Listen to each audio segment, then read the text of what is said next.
आम्ही 115 जागा जिंकतो या क्षणी. 67 काय घेऊन बसलाय तुम्ही. जो बहुमताला जो एक आकडा लागतो या क्षणी मनसे, महाराष्ट्र नवनिर्माण सेना आणि शिवसेना हे शतक पार करतात. 117 ते 120 पर्यंत जागा आम्ही जिंकू हा आत्मविश्वास आम्हाला आहे आणि मतदारांना सुद्धा आमच्या आहे.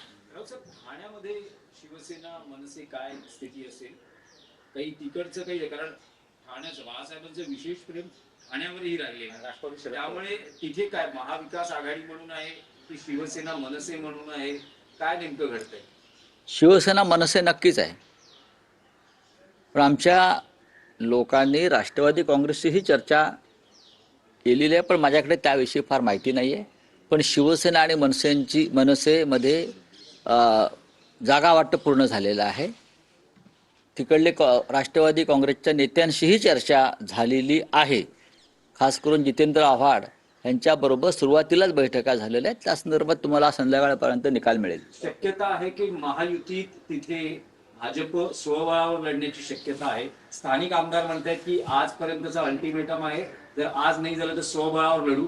हे सगळं घडत असताना ठाण्यात नमो ठाणे असेही बॅनर लागले. नमो ठाणे, नमो भारत, नमो ठाणे वेगळे आणि श्रीकांत शिंदे तर वेगळ्या सभा घेत आहेत स्वतंत्र.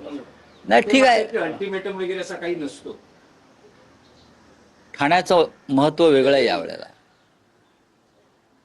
भारतीय जनता पक्षाला ठाण्यामध्ये एकनाथ शिंदेंचा पराभव करायचा एवढंच मला माहिती आहे. एवढंच मला माहिती आहे. आणि त्या दृष्टीनं भारतीय जनता पक्षानं तयारी सुरू केलेली आहे. लोकसभा विधानसभा निवडणुकांमधले निकाल वेगळे होते, ती गणिते वेगळी होती. भारतीय जनता पक्ष आणि शिवसेना मनसे युती यांच्यामध्येच लढाई होईल, फाईट होईल. चला, थँक्यू.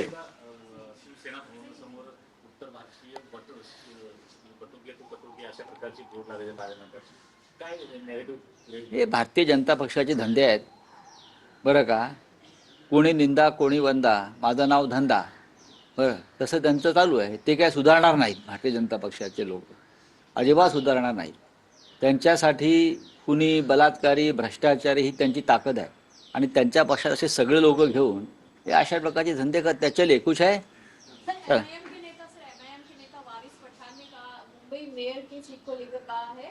कि हम चाहते हैं कि हिजाब पहनने वाली बहन जो है वो मुंबई मेयर की सीट पर बैठे.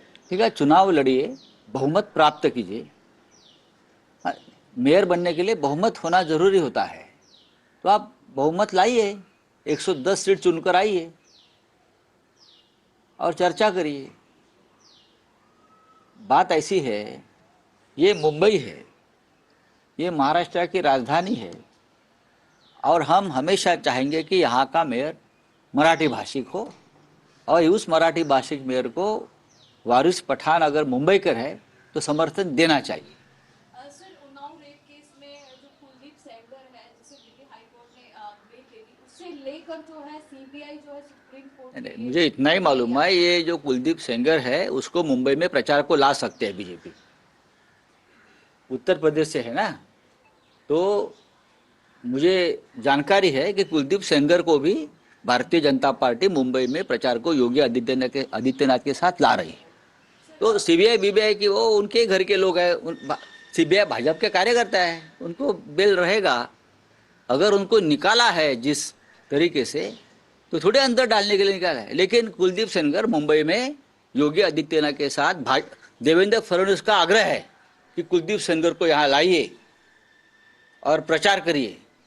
कुलदीप सेंगर को, राम रहीम को, आसाराम बापू को, सबको प्रचार में उतारने वाले ये लोग यहाँ बीजेपी के लिए. चले, थँक्यू.